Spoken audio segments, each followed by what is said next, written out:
नमस्कार, बहुत स्वागत है आपका। अढ़ाई का अड्डा देख रहे हैं आप और मैं हूं आपके साथ अंशिका पाठक। मध्य प्रदेश समेत देश के 12 राज्यों में शुरू हुई एसआईआर की प्रक्रिया पर नेता प्रतिपक्ष उमंग सिंघार ने एक बार फिर सवाल उठाए हैं। एसआईआर को लोकतंत्र की सफाई की प्रक्रिया बताते हुए उमंग सिंघार ने कहा कि एमपी के 50 लाख लोगों का वोट कटेगा। अगले चुनाव को लेकर यह बीजेपी की साजिश है। वहीं उन्होंने ये दावा किया है कि 2023 के चुनाव से पहले 16 लाख नए वोट जो है जोड़े गए थे, जिससे 40 सीटें प्रभावित हुई थीं। उन्होंने सीधे सीधे कहा बीजेपी के साथ मिलकर चुनाव आयोग गड़बड़ी कर रहा है। तो वहीं उमंग सिंघार के आरोपों पर पलटवार करते हुए बीजेपी ने कहा एसआईआर वोटर लिस्ट की सफाई की प्रक्रिया है, जिससे फर्जी वोटर हट जाएंगे। कांग्रेस पर निशाना साधते हुए बीजेपी ने कहा कि चुनाव में षड्यंत्र रचने वाले परेशान हैं, क्योंकि हमेशा वो षड्यंत्र रचकर ही चुनाव जीतते आए हैं। तो आरोप और प्रत्यारोप का दौर जारी है। एसआईआर पर आर पार मध्य प्रदेश में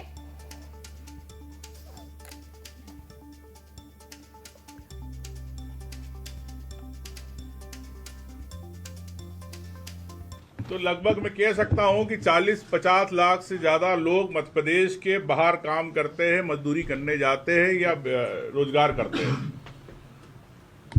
तो क्या एसआईआर के अंदर एक महीने के अंदर क्या उनको मध्य प्रदेश आना पड़ेगा अपनी प्रामाणिकता देने कि हम यहाँ के निवासी हैं? अगर वो नहीं आए तो उनके 50 लाख नाम लगभग कटने की तैयारी चुनाव आयोग कर रहा है। तो क्या ये भारतीय जनता पार्टी की साजिश नहीं है चुनाव आयोग के माध्यम से अगले चुनाव को लेके? जो फ्रॉड करते रहे, जो इस षड्यंत्र के साथ चुनाव को प्रभावित करते रहे, उनके लिए परेशानी का सबब बन गया है कि इस तरीके से अगर जांच होगी, गहन मतदाता परीक्षण होगा, तो इसमें वो नाम जो फर्जी थे वो कट जाएंगे। तो उनको लगता है कि हमारे चुनाव लड़ने का और जीतने का आधार ही वो हुआ करते थे, वो हट जाएंगे। तो इसलिए अब वो अन्य तरीके से प्रेशर बनाने का काम कर रहे हैं। तो एक तरफ कांग्रेस, एक तरफ बीजेपी, दोनों की ही अपनी बातें हैं एसआईआर को लेकर। एसआईआर को लेकर कांग्रेस जहां कह रही है कि बीजेपी अगले चुनावों के लिए साजिश रच रही है, तो बीजेपी का कहना है कि जो प्लानिंग कांग्रेस करती है चुनाव से पहले वो कहीं ना कहीं फेल हो रहा है, इसलिए एसआईआर से प्रॉब्लम कांग्रेस को हो रहा है। चलिए, हमारे साथ खास मेहमान जुड़ गए, उनका परिचय करा देती हूं आपसे। हमारे साथ अजय धवले बीजेपी से प्रवक्ता जुड़ गए हैं और थोड़ी देर में हमारे साथ जुड़ेंगे जितेंद्र मिश्रा, कांग्रेस के प्रवक्ता। अजय धवले जी, एसआईआर पर अब कांग्रेस बीजेपी को लेकर लगातार कई बड़ी बातें कह रही है और सवाल उठा रही है कांग्रेस की आप लोग षड्यंत्र रच रहे हैं। 2023 में भी कई सारे वोटर्स ऐड हुए, जिसमें कि 40 सीटों का घाटा हुआ कांग्रेस को।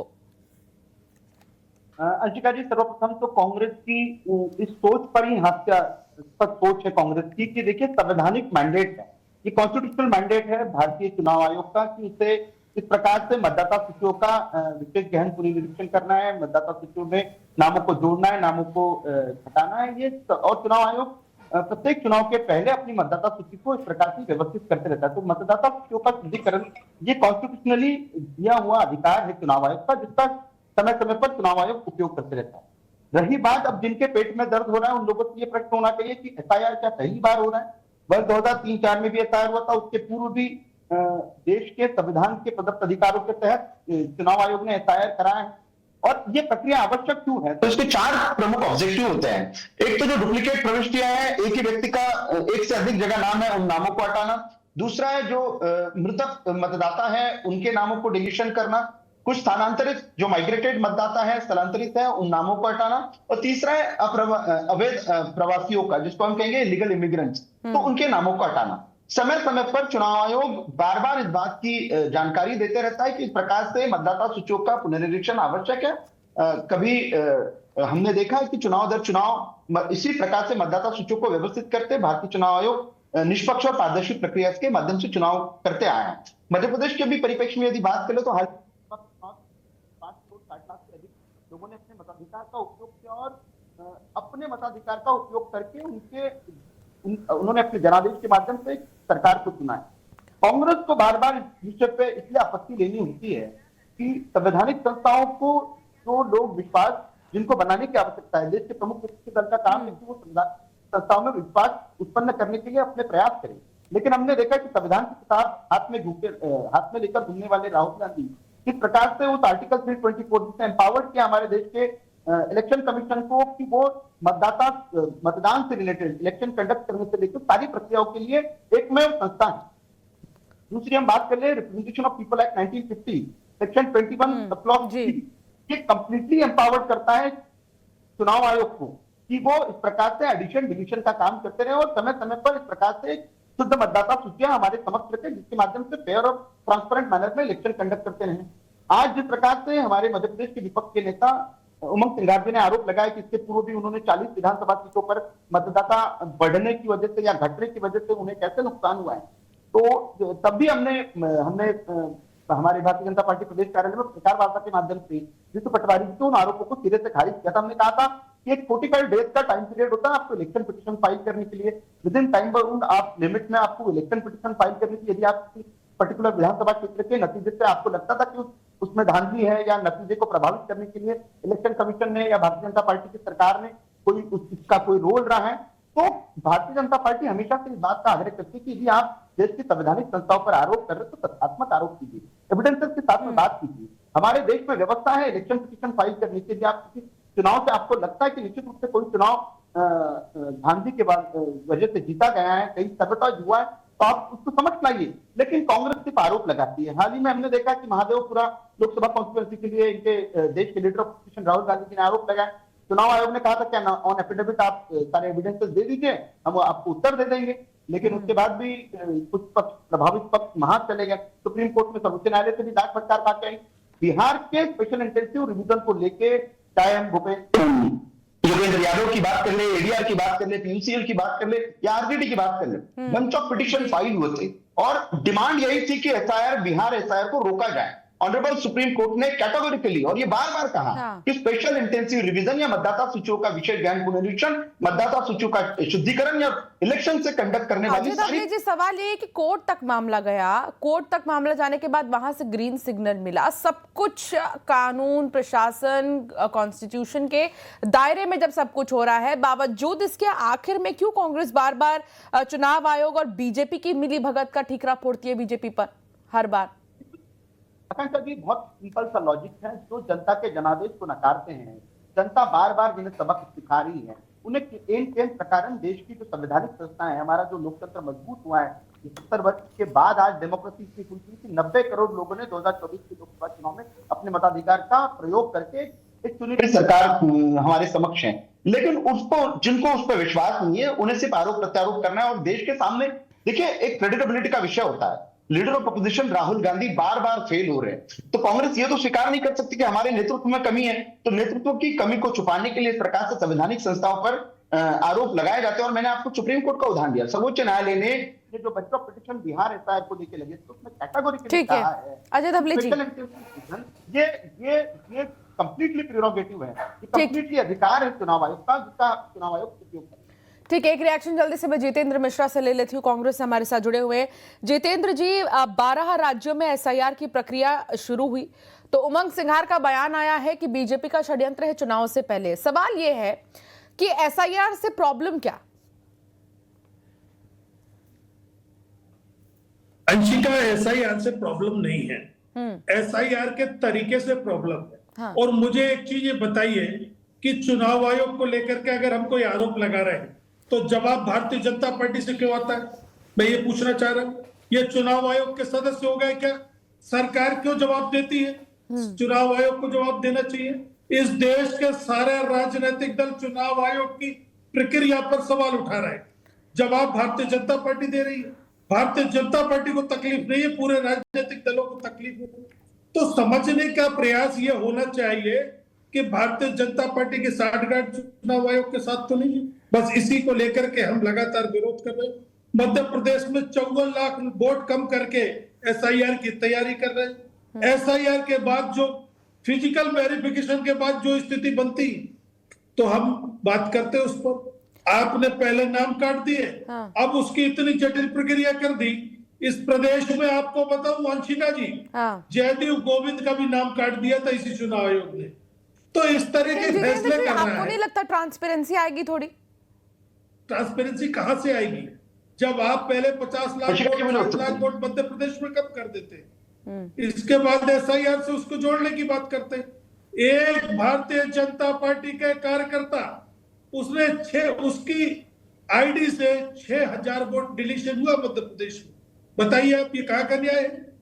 तो आपको लग रहा है नहीं आएगी, उतनी ट्रांसपेरेंसी नहीं आएगी, आप ये कहना चाह रहे हैं? कैसे आएगी जब भारतीय जनता पार्टी का व्यक्ति जेल में जिसने 6000 डिलीशन करे वो जेल में है, भारतीय जनता पार्टी चुनाव आयोग के पक्ष में खड़ी, एक व्यक्ति 6-6 हजार। ठीक है, और मैं कमेंट अजय धवले जी से ले रही हूँ, वो भी कुछ कहना चाह रहे हैं आप ही के सवाल पर, आप ही की बात पर वो कुछ कहना चाह रहे हैं, आप भी सुन लीजिए। अजय धवले जी बोलिए। जी अंशिका जी, कांग्रेस की विद्वान प्रवक्ताओं की समझ भी अब राहुल गांधी की समझ जैसी हो रही है। इनका कहना है कि एक किसी व्यक्ति ने ऑनलाइन 6000 नामों को डिलीट किया। देखिए, किसी व्यक्ति का नाम हटाने के लिए, नाम जोड़ने के लिए फॉर्म 6 होता है, नाम हटाने के लिए फॉर्म 7 होता है, संशोधन ट्रांसपोर्ट के लिए फॉर्म 8 होता है, और इलेक्शन कमीशन की एक फेयर और ट्रांसपेरेंट प्रोसेस है। यदि किसी व्यक्ति का नाम हटता है तो उसके बाद में वो अपील कर सकता है अपीलेट अधिकारी के साथ, अपीलेट अधिकारी सत्यापित करता है, उसके बाद भी उसको और अपील फाइल कर सकता है, सेकंड अपील का भी एक। तो ये सारी प्रोसेस में जो व्यक्ति जिसका नाम हटाया जा रहा है उसको अवसर दिए जाते हैं कि वो आके प्रूव करे कि उसका नाम क्यों नहीं हटाना है। रही बात नाम जोड़ने की, तो जोड़ने की प्रक्रिया है इस देश में आज से नहीं, जब से चुनाव आयोग बना तब से नाम जोड़ने की प्रक्रिया शुरू है, नाम ट्रांसफर करने की प्रक्रिया तब से, और ये सारी प्रक्रियाएं भी बहुत सारी प्रक्रियाएं ऑनलाइन हो गई। अब कई प्रक्रियाओं के लिए सत्यापन भी फिजिकल वेरिफिकेशन के बाद होता है, और इस बार तो चुनाव आयोग ने स्पष्ट कर दिया है कि बीएलओ 3-3 बार। कुछ कहना चाह रहे हैं जितेंद्र जी, बोलिए। मेरा ये कहना है, एक व्यक्ति की आईडी से 6000 नाम डिलीशन हो जाते और वो व्यक्ति जेल में है, स्वीकार किया है, भारतीय जनता पार्टी का कार्यकर्ता है। अब हम 6000 लोगों को पकड़ के ले जाएं और ये सिद्ध कराएं एक एक व्यक्ति से फॉर्म 6 भरवा के, फॉर्म 7 भरवा के कि साहब मैं अभी जिंदा हूं, तो ये जटिल प्रक्रिया है कि नहीं, मुझे ये बताइए। विश्वास है आपको चुनाव आयोग पे? विश्वास है? एक आईडी से 6000 नाम डिलीट करा दिए। अंशिका जी, पहली बात, अंशिका जी, लेट मी रिप्लाई। हाँ अजय जी बोलिए। अंशिका जी, पहली बात तो जितेंद्र जी न्यूज 18 जैसे जिम्मेदार चैनल पे सरासर झूठ बोल रहे हैं। कोई एक व्यक्ति 6000 नाम डिलीट नहीं कर सकता है, ऐसी कोई प्रोसेस नहीं है। जिन जिन व्यक्तियों के नामों के लिए नोटिस जाते हैं, व्यक्तियों को सत्यापित करना पड़ता है, बीएलओ सत्यापित करता है, एक अपीलेट अधिकारी होता है वो सत्यापित करता है, तब किसी के नाम हटते हैं, तो ये सरासर झूठ है। रही बात दूसरी, यदि आपके पास में एविडेंसेस है जितेंद्र मिश्रा जी, और हमने बार बार आग्रह किया है, इस एविडेंसेस के साथ में इलेक्शन पिटीशन कीजिए, देश की न्याय व्यवस्था पे विश्वास रखिए। और आप अभी हाल ही में मुक्की खा के आए हैं, बिहार स्पेशल इंटेंसिव रिवीजन को लेकर बंच ऑफ पिटीशन लगी थी ऑनरेबल सुप्रीम कोर्ट ने। आपने कहा था कि पूरी प्रोसेस को रोक दीजिए, नहीं रोका भारत की चुनाव आयोग ने। आपको विश्वास रखना पड़ेगा देश की संवैधानिक संस्थाओं पे, आपको विश्वास रखना पड़ेगा देश के कानून व्यवस्था पे, आपको विश्वास रखना पड़ेगा देश की जितेंद्र जी व्यवस्था पे। लेकिन जितेंद्र जी, विश्वास है चुनाव आयोग पर, देश के संविधान पर विश्वास है? देश के संविधान पर विश्वास है, इसीलिए तो आज हम और आप बैठे हैं। क्या सरकार की आलोचना नहीं की जा सकती? क्या संविधान चुनाव आयोग कोई गलती करता है तो उस पर सवाल उठाने का अधिकार नहीं? मैंने आपको इतना बड़ा उदाहरण दिया, एक व्यक्ति 6000 वोट डिलीट कराता है, एक ही ईएमआई से कराता है, एक ही आईडी से होता है, जेल में है, लेकिन चुनाव आयोग कह रहा है कि आपका आरोप झूठा है। उसी प्रकरण में जेल में गया है, 6000 वोट डिलीट कर दिया। अब हम 6000 लोगों को रोजाना चुनाव आयोग के सामने उसकी पेशी कराएं, उसके दस्तावेज प्रस्तुत करें। अरे ये प्रक्रिया एसआईआर करके जो फिजिकल में आपको समझ में आता ये नहीं है, उसका काट देते। आप ऑफिस में बैठ के 6000 वोट कम कर दिए, मध्य प्रदेश में 54 लाख वोट कम कर दिए, 54 लाख वोटों की। बिहार में जब एसआईआर की प्रक्रिया शुरू हुई जितेंद्र जी, तब भी कांग्रेस ने सवाल उठाए थे, मामला कोर्ट तक पहुंचा, कोर्ट ने यह तक कह दिया कि सार्वजनिक कर दिया जाए लिस्ट नामों के, और रीजन भी कि आखिर क्यों ये नाम हटे हैं, जितने भी वोट कटे थे। उसके बाद उन नामों को सार्वजनिक भी किया गया, बाकायदा पोर्टल पर जो है रिलीज करने की बात सामने आई है। तो इतनी ट्रांसपेरेंसी क्या कम है जितेंद्र जी? नहीं, देखिए मेरा ये कहना है कि जब आपने हमें हॉट कॉपी दी थी तब हमने कहा था हमें डिजिटल कॉपी दे दीजिए। हाँ। चुनाव आयोग ने क्यों आनाकानी करी? चुनाव आयोग ने क्यों समय लगाना शुरू कर दिया? पेशी पर पेशी क्यों डिजिटल नहीं दे पाया हमको? क्योंकि डिजिटल के माध्यम से चोरी पकड़ी जा सकती थी, और जितनी जानकारी हमारे पास उपलब्ध है उसके अनुसार मध्य प्रदेश में 54 लाख वोट कम कर दिए। इसकी जिम्मेदारी कौन लेगा?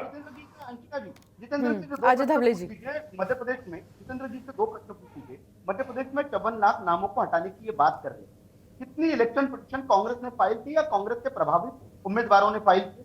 दूसरा, बिहार में इनिशियल ड्राफ्ट लिस्ट से 65 लाख नामों को हटाया गया था।